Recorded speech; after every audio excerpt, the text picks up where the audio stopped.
పెట్టి సందె మసక చీర గట్టి సందు చూసి కన్నుగొట్టి సిగ పువ్వు తెమ్మంటే మగరాయుడు అరటి పువ్వు తెస్తాడు అడవి పురుషుడు.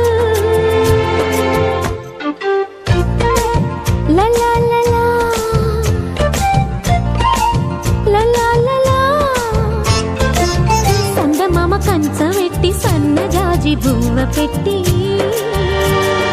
సందె మసక చీర గట్టి సందు చూసి కన్నుగొట్టి భద్రాద్రి రావుని పెళ్లి కొడుకోవాలా, సీతలు అంటే నిన్ను మనం ఆడుకోవాలా, బెజవాడ కనకదుర్గ బాసికాలు తేవాలా, బాసర్లో సరస్వతి పసుపు కుంకుమలు ఇవ్వాలా.